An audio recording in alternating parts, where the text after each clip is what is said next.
तब रावण ने कहा कि मारीच श्रूयताम तात वचनम मम भासत। ए मारीच, अब मेरी बात सुनो। अगली बार आया था तो मैं तुम्हारी बात सुना था, लेकिन अब तुम्हारी मैं नहीं सुनूंगा, अब तुम हमारी सुनो। और आरतोस्मि मम चारतस्य भवान ही परमा गति। मैं आर्त हो गया हूं, आरत के मन रही न चेतु।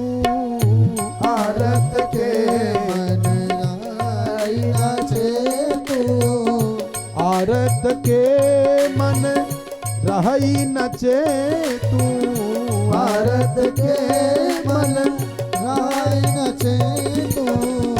पुण्य पुण्य कहाई अपनी हेतु। पुण्य पुण्य कहाई अपनी हेतु। पुण्य पुण्य कहाई अपनी हेतु। पुण्य पुण्य कहाई अपनी। आर्त है, रावण कह रहा है कि मैं आर्तोस्मि मम चार्तस्य भवान ही परमा गति। मैं आर्त हो गया हूं। एक इशारा, ये जो रावण का 10 सिर है ना, 10 सिर का मतलब जानते हो? 4 वेद 6 शास्त्र का प्रकांड विद्वान है रावण, ये 10 सिर है उसका। अनुक्त्वा पुरुषम किंचित छरैर्व्यापारितम धनुः। और रावण कह रहा है चलिए हमारे साथ आप, और किसी भी प्रकार से सुलभा पुरुषा राजन सततम प्रियवादिनः अप्रियस्य च पथ्यक्ष वक्ता श्रोता च दुर्लभ। गजब का उपदेश दे दिए हैं। मारीच कह रहा है महाराज ये 2 दुर्लभ हैं। कौन कौन? वक्ता श्रोता च दुर्लभ। सही बात कोई बोलता नहीं है, ना कोई सुनना चाहता है। जानते हो आजकल जो विडंबना हो रही है उसका एक कारण ये भी है, श्रोता और वक्ता दोनों सही मार्ग से हट जाना चाहते हैं। वक्ता अपने स्वार्थ की बात करेगा जिससे उसका स्वार्थ सिद्ध हो जाए, घुमा घुमा के अपने स्वार्थ की सिद्धि के लिए बोलेगा।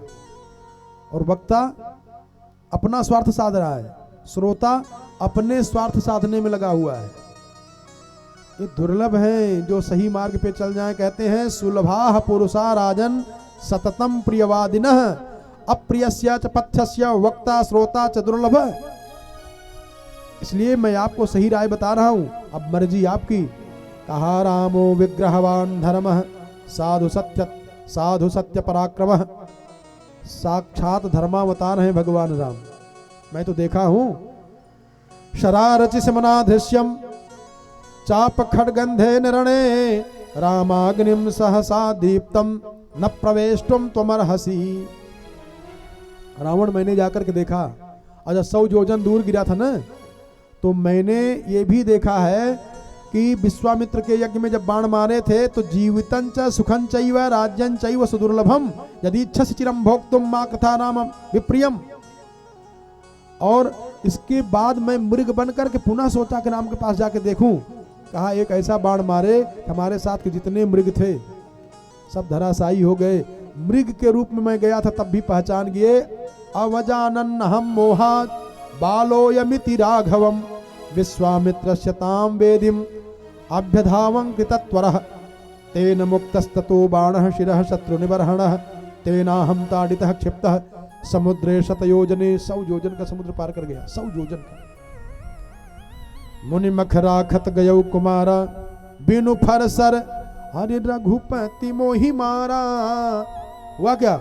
7 योजन आयऊ छन माही तिन्ह सन बयरु किए भल नाही। ऐसे के साथ दुश्मनी नहीं करना चाहिए, जोड़ी के संग कीजिए बैर ब्याह अरु प्रीति। समझा रहा है कौन? मारीच रावण को समझा रहा है। शरेण मुक्तो रामस्य कथंचित प्राप्य जीवितम। रावण ने कहा कि मूर्ख, तू वे बता रहा है कि अब की बार राम का बाण आएगा तो मर जाओगे, मरने का तुझको डर है, तो तू यहाँ क्या बचा रहेगा क्या? अब तू मेरे तलवार से भी नहीं बच पाएगा। राम के बाण से तो तू थोड़ा देर में मरेगा, लेकिन मेरे हाथ से तो तू अभी मारा जाएगा, एक क्षण भी नहीं लगेगा। अब तेरा नंबर आ गया है। शरेण मुक्तो रामस्य कथंचित प्राप्य जीविताम। और इह प्रव्राजितो युक्तस्तापसो हम समाहितः वृक्षे वृक्षे ही पश्यामि। मारीच कह रहा है इसकी क्या दृष्टि है, जरा देखो मारीच की दृष्टि देखिए। ये मारीच है, ये कह रहा है कि वृक्षे वृक्षे ही पश्यामि चीर कृष्णाजिनाम्बरम। इसकी दृष्टि कैसी हो गई है, सर्वम खलवमिदं ब्रह्म, सी राम मैं सब जग जानी। करा कि एक एक वृक्ष में हमको भगवान दिखाई देते हैं। क्या दृष्टि है इसकी, क्या भक्ति है। कहते हैं और गृहे गृहीत धनुषम रामम पासहस्तमिवांतकम। हम जहां देखता हूं वहीं भगवान राम धनुष बाण लिए हुए मिल जाते दिखाई दे रहे हैं महाराज। इसलिए मारीच रावण से कह रहा कि हमको क्षमा कर दीजिए। मारीचस्यतु तद्वाक्यम क्षमम युक्तं च रावण, हमको क्षमा कर दीजिए और आप भी बच जाइए। उक्तो न ही प्रतिजग्राह मर्तुकाम इवौषधम अभ्यागतम तु दौरात्म्यात् परुषम वदसीदृशम गुणदोषौ न पृच्छामि क्षेमं चात्मनि राक्षसः। रावण ने कहा कि अच्छा तू बहुत ज्यादा प्रवचन सुना दिया हमको, अब तू मेरा प्रवचन सुन। कहा क्या, कहा नोचेत करो सिमारीच हन्मी त्वाहम मध्य वै। बड़ा देर का तू भाषणबाजी कर रहा है, सुन अगर तू मेरी बात नहीं मानेगा तो अभी अभी तेरा मैं वध कर दूंगा। गुरु जिमि मूढ़ कर सिमम बोधा और कहू जग मोहि समान को जोधा। ए मूर्ख मारीच, हमसे ज्यादा पूरे दुनिया में कोई विद्वान है और तू हमको उपदेश दे रहा है। सुन, हमसे ज्यादा पूरे दुनिया में कोई बलवान है, तू हमको वीरता बता रहा है। अरे चलत दसानन डोलत यवनी, चलत दसानन डोलत यवनी, चलत दसानन डोलत यवनी, चलत दसानन डोलत यवनी, चलत दसानन डोलत यवनी, चलत दसानन डोलत यवनी। इतना वीर है रावण। जब चलता है रावण तो कहते हैं कि जैसे कोई मतवाला हाथी छोटी नौका पर पैर रख दे और नाव टेढ़ी हो जाए, ऐसे रावण गुस्सा करके जब उठ जाता था तो धरती टेढ़ी हो जाती थी। इतना वीर है रावण। लेकिन प्यारे सीख लो, इससे सीखो। वही रावण जो रावण के चलने पर पृथ्वी डगमगाती है, इतना वीर है वो। वही रावण जब चलता है भगवती का अपहरण करने के लिए तो भक्त कबीर गोस्वामी तुलसीदास जी महाराज कहते हैं सोई दीस स्वान की नाई और इत उत चितई चला भणियाई। कौन रावण? सोई दीस वो रावण जाके डर सुर असुर डराही, निसिन नींद दिन अन्न न खाही। वो रावण जिसके डर से देवता लोग दिन में भोजन नहीं करते थे। भगवान ए रावण का प्रताप, जिसके डर से देवता यक्ष गंधर्व किन्नर नाग ये रात में सोते नहीं थे कि कब रावण का आक्रमण हो जाए। वो रावण, इतना वीर रावण। अरे जिमि कुपंथ पग देत खगेशा, जिमि खगेश पग खगेशा, जिमि कुपंथ पग देत खगेशा, जिमि कुपंथ पग देत खगेशा, रहन तेज तन बुद्धि लवलेसा, रहन तेज तन बुद्धि लवलेसा, रहन तेज तन बुद्धि लवलेसा हो, रहन तेज तन बुद्धि लवलेसा। कुपंथ पे पैर रखने की ये दशा होती है। और एक बात विशेष बताऊं, रावण सीता जी का अपहरण क्यों कर रहा है? सीता जी का अपहरण किया नहीं है, बल्कि सीता जी अपना स्वयं अपहरण कराई हैं। बड़ी गहराई की बात है, ध्यान देना। सीता जी को लेके गया है नहीं रावण, सीता जी खुद गई हैं, क्यों? ध्यान देना, माताओं का सहज स्वभाव होता है, जैसे कोई माता है और किसी माता को 4 संतान है, तो माता जी की याद किसके ऊपर ज्यादा आएगी जानते हो? ममता किसके ऊपर ज्यादा रहेगी? जो लड़का कमा नहीं पाता होगा, बेरोजगार होता होगा, है ना, या कुछ आवारा हो जाए, दुख में हो जाए, तो माता जी की ममता उसके प्रति ज्यादा हो जाती है। क्या महाराज, तीनों लड़के तो अपना अपना कमा खा रहे हैं, बस यही छोटा वाला कुछ कृपा हो जाती भगवान, यही बेचारा परेशान हो रहा है। ये माँ की ममता है। तो सीता जी क्या है? जगत जननी है। जगत जननी है अगर, तो जगत में ही लंका है और जगत में ही रावण पैदा हुआ है, तो रावण की भी तो माँ है सीता जी। उद्भव स्थिति संहार कारिणीम क्लेशहारिणीम सर्वश्रेयस्य करीम सीताम नतो हम राम वल्लभाम।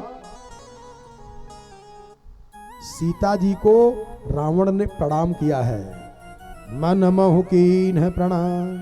सीता जी को ही रावण ने प्रणाम किया है और राम को बल्कि नहीं प्रणाम किया है। और सीता जी ने सोचा कि मेरा नालायक बेटा है, इसका कैसे उद्धार कराऊं।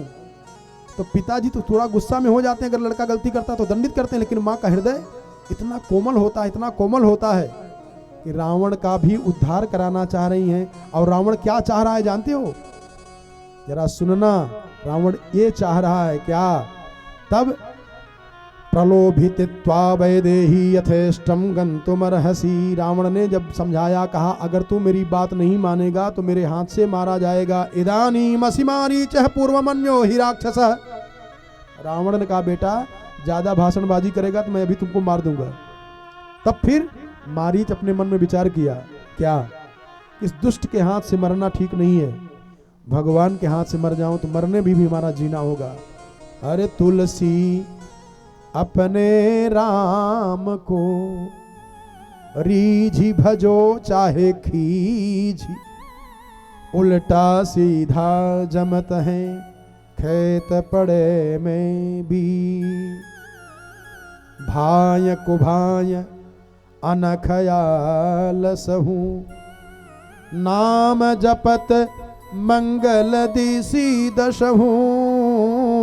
इसलिए मारीच ने अपने मन में विचार बना लिया कि हमको चलना है। और तब कहते हैं रावण की बात सुन करके मारीच अपने भाग्य की सराहना कर रहा है। ध्यान देना, ये बुद्धिमानी है। किसी भी प्रकार से कैसे भी भगवान में पहुंच जाएं, ये भाग्य है। भाग्यवान कौन है, अभागा कौन है प्यारे? देखो एक चौपाई में ज्योतिष बता दो, एक चौपाई में विस्तार कर दूं ना, इन्हीं 2-3 चौपाइयों से आप बहुत बड़े ज्योतिषी बन जाएंगे, ये बहुत बड़े प्रकांड विद्वान बन जाएंगे ज्योतिष के। भगवान शंकर जी पार्वती जी को कथा सुना रहे थे और कहा कि सुनहु उमा ते लोग अभागी। सुनहु उमा ते लोग अभागी। कुंडली देखे क्या ना, सबको बताते जा रहे हैं हे उमा ऐसे लोग अभागे हैं। पार्वती जी ने कहा कौन महाराज? न कुंडली न नाम न कोई सामने बैठा है। कहा लक्षण बता रहा हूं, सुनो तो। हाँ, सुनहु उमा ते लोग अभागी। सुनहु उमा ते लोग अभागी। जे हरि विमुख विषय अनुरागी। जे हरि विमुख विषय अनुरागी। हरि जे हरि विमुख विषय अनुरागी। हो जे हरि विमुख विषय अनुरागी। वो अभागे हैं जिनका मन भगवान मिलने लग जाए, विषयों में लग जाए। ये जान लो, अपने आप से अनुभव करना। भगवान की कथा में अगर विशेष मन लगने लगे तो जान लेना कि जीवन में दुख कभी आ ही नहीं सकता। जो दुख आएगा ना वो अनुभव के लिए होता, आता होता नहीं है।